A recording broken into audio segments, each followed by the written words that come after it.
सभी को नमस्कार। करियर फर्स्ट चैनल पर आप सबका स्वागत है। आज का डिक्टेशन लिखने के लिए तैयार रहें। Yes, start.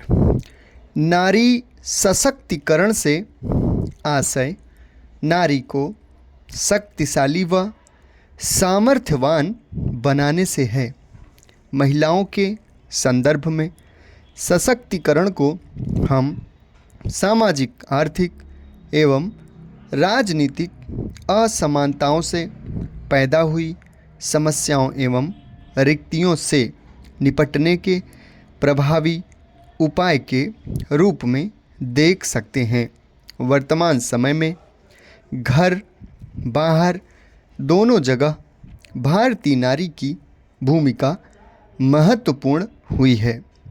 किसी भी राष्ट्र के निर्माण में महिलाओं की भूमिका महत्वपूर्ण होती है और यह भूमिका वे प्रभावी ढंग से तभी निभा सकती हैं जब वे सशक्त होंगी। एक उन्नत समाज एवं प्रगतिशील राष्ट्र के निर्माण के लिए ही नारी सशक्तिकरण की आवश्यकता महसूस की गई। परिवार, जो कि समाज की प्राथमिक इकाई होती है, में नारी की केंद्रीय भूमिका होती है।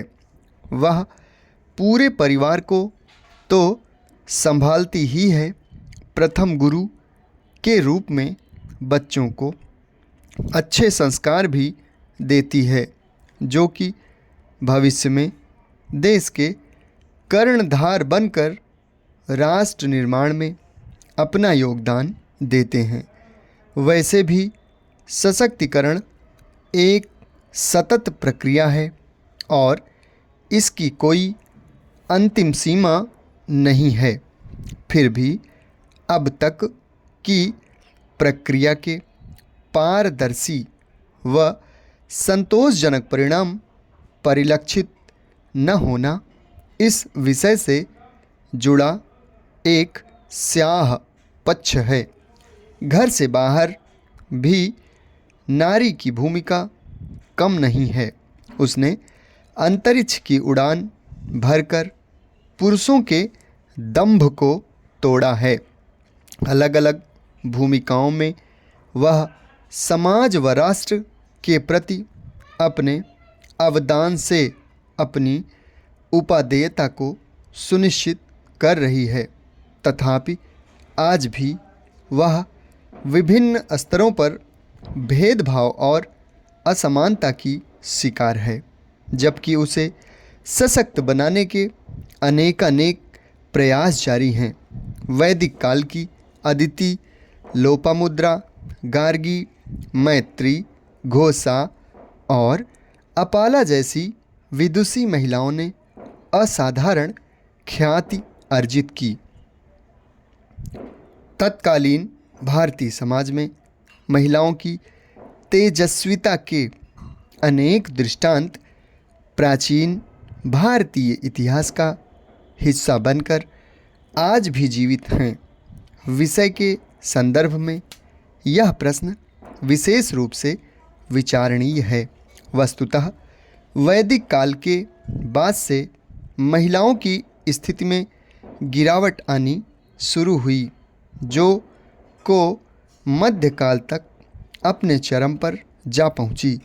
इसे हम एक तरह का सांस्कृतिक क्षरण भी मान सकते हैं। मध्यकाल में तो महिलाओं की स्थिति अत्यंत निम्नतर हो गई है।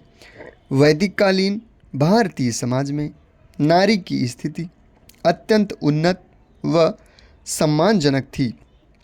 तब वह न तो लैंगिक पक्षपात की शिकार थी और न ही उनके साथ किसी प्रकार का भेदभाव किया जाता था। प्रायः जीवन के हर क्षेत्र में नारी को पुरुषों के समान अधिकार प्राप्त थे।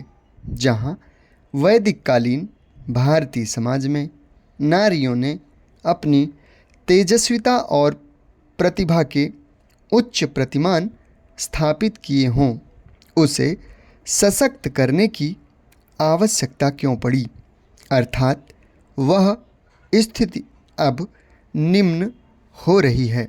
समाप्त। धन्यवाद।